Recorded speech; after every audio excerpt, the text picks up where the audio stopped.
I'm Debbie, the researcher. And I'm Judy, the athlete. And we're here to help you better your best.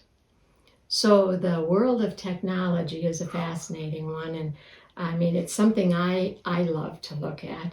All the things that are available now that you can purchase, and some of it not that expensive. And it can give you amazing measurement and feedback and training techniques. And I mean, it's kind of overload sometimes, Judy. Oh, I think, especially if you're using more than one at once to try to figure out how it all comes together, is definitely overwhelming. Right. It's like, I could give the example when we go into a research study and we define ahead of time very clearly what it is we want to see, or we think we might see, or we're interested in. So then we go looking for the technology, which, we just did recently, that will give us that information. And what I think we found is lots of times it gives us a ton more information than we asked for. Some of it good, some of it not necessary. Yeah, and I think some of the technology that is designed to measure the physical world or very physical things, we're starting to realize the benefit of using them to measure the mental game. I guess the best example I would give is that in archery, you hear, and when I work with golfers and I teach them archery, we almost always see, we could just tell they're just sitting there rigid, and I'm like, what are you doing at full draw? Oh, I'm trying to hold that pin exactly on the gold. And the reality is that motion is going to happen. There's just, the more that our goal is to hold it still, the more motion it has. But there's technology now that we can put on the bow, and we can show them that when they get a mental decision to hold it really, really still, they actually have more motion than if they just let it float, and then they have this really small amount of motion that's always seeking center. Right.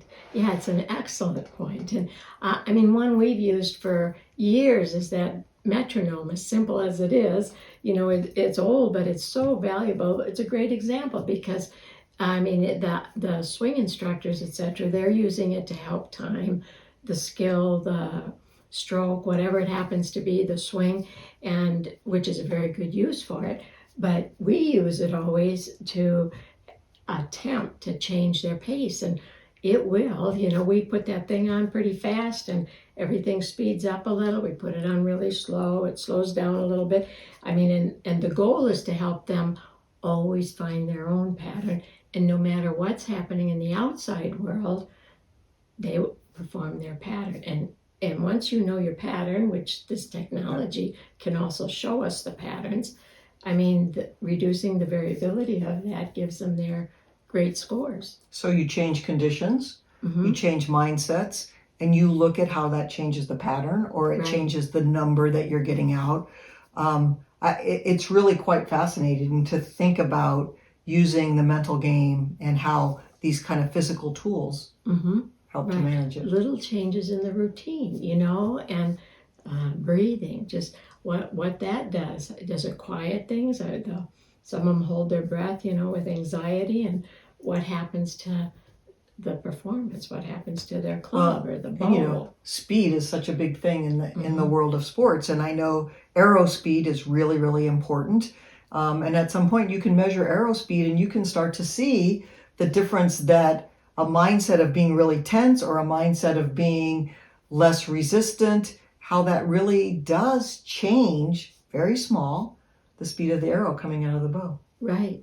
So speed's big in golf these days, and it is something, rate of acceleration, we can measure it, and it's so valuable. And I love the thought of using different thoughts, mindsets, or mini-me's, our favorite, because it changes everything, who you're being before you even pull up that bow or swing that club. So anyway, I encourage you to use technology, but not only for the physical and the skill side of it, but use it for the mental side. Change the conditions. What a right brain activity to think about, how can I use this physical tool to measure a mindset or something else.